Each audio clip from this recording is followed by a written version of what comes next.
Alright, so today I'm going to walk you through a couple clips I have here and show you my thought process for when I'm invading. So right now we spawn in the Lime Grave. The DLC is out. You know, I'm high level. These are gankers, obviously. Not waiting around here to do anything. I instantly recognize it. I'm trying to create space because there's a mage and the two phantoms also are heavy hitting. So I don't want to get cornered. I'm not as good as any of the professionals or anything like that. I'm just an average Joe out here invading. And right there, I wasn't looking behind me, so I got hit extreme, like for about 2/3 of my health. So I'm trying to find line of sight to get a couple heals off. Luckily, this guy just completely misses his plunging attack.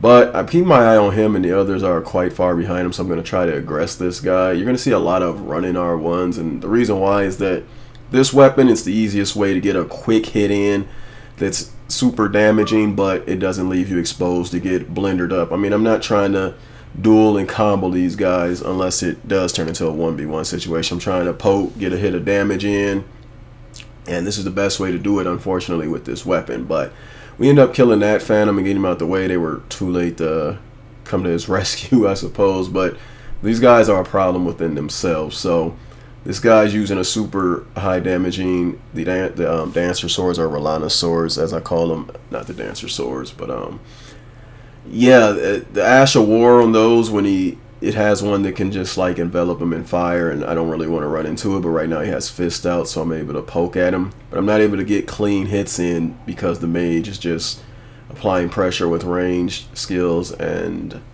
of course Moonveil. But I don't have a problem with any of those things. It's just you have to watch out for those things. So I'm trying to avoid damage and heal, and I'm basically using LOS, and I'm backing up slowly. I don't want to stay in that big open area where the mage can just free cast all he wants on me, and this guy's just going crazy with the fist, so I'm just waiting for him to attack and basically doing a running R1 is just as simple as that. I mean, the kicks and the punches from that weapon art they leave you highly exposed, so why not get a quick hit in? The running R1 is perfect for that, and I don't leave myself exposed to the mage.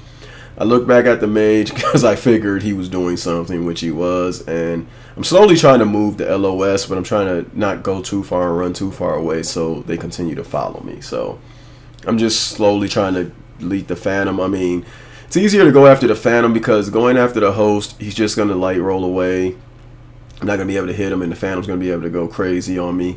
But whereas I could use all these trees and buildings and things and escape the mage, he's not too aggressive. He's just spamming the one skill or Moonveil, so I'm not too worried about him. I get over here to get line of sight from the mage, and I'm basically just trying to wait them out. You know, I'm slowly going after their healing, their flask, and everything like that.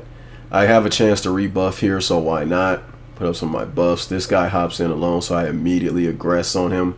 The mage is in here at well, but I see my opportunity here. They're kind of cornered, so I'm going to go for a weed cutter. I mean, it's a long, sweeping move. It's going to catch them both. They don't seem to have high poise. It has hyper armor. I go for it, and I get the kill on that guy. Now it's just a matter of tracking down the mage. The running R1 is perfect for that. I can use other weapons and skills, but which I have to do now because I was never going to catch him.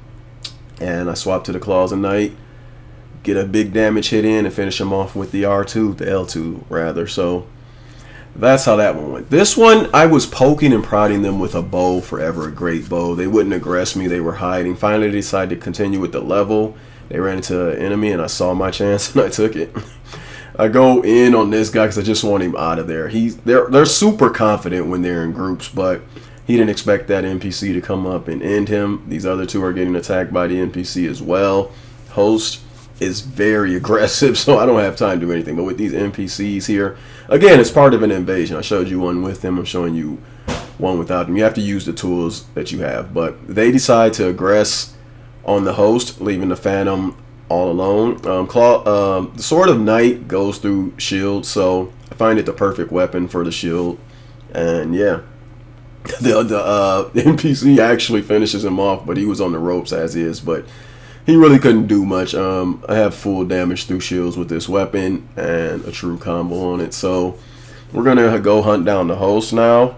It seems like it would be relatively easy, but I don't this host in particular, I mean all hosts actually, you know, they can resummon phantoms and things like that, but they also have access to blues.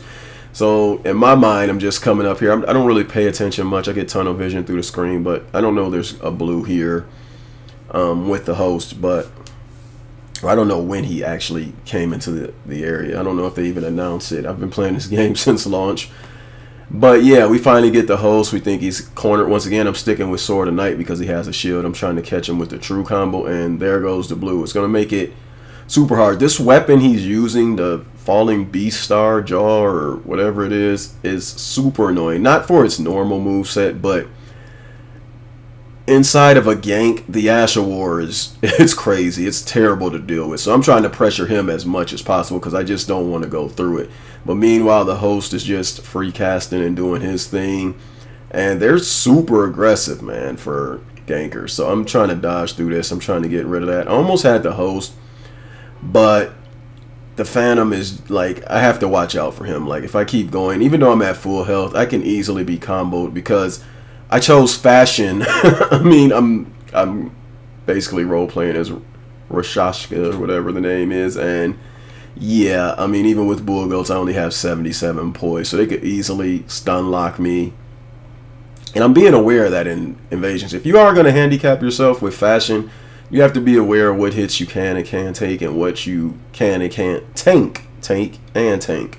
So I don't think I'm going to do too well with that weapon. I switched back. It is good for the shields, but they don't even seem to be using their shields so much. So I figure a higher hitting running attack and damage as a whole would work, and it actually ended up working in my favor.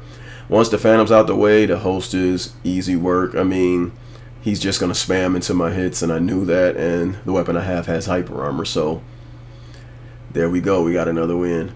This last one here, this was a pretty tough 1v2 because I thought it was just him, but then the Phantom arrives midway through. I thought I was having an honor duel or something like that, if I remember correctly. And he's spamming Smith's grip and the dagger from Malakath or whatever, and I don't want to get hit with the chip damage from it because it artificially lowers your health for a while, and it does high damage. And you know, I'm getting hit from above with that, and I'm getting hit from below with Death's Poker. So eventually switched to Smith's grip, and it was really tough. I actually switched to Claws of Night because they're faster, and they're not, these guys aren't really that aggressive, so I try to pin them down with Claws of Night, and I use the L2s to soften them up. I know like 2 or 3 of those are going to proc bleed, and they're not going to expect it, and I can get a quick kill off, you know. So my whole point was to lower him with my main weapon with this build, and then switch to Claws of Night before they can recover. If I hadn't dodged this last Smith script, by the way, if I'd have kept mashing into him like he was mashing into me, they probably would have killed me. But we finish him off with the Claws of Night. We swap to our main weapon, and we go to work. Couple running R1s, and we make it easy. It's your boy KLG, ouchie. Peace.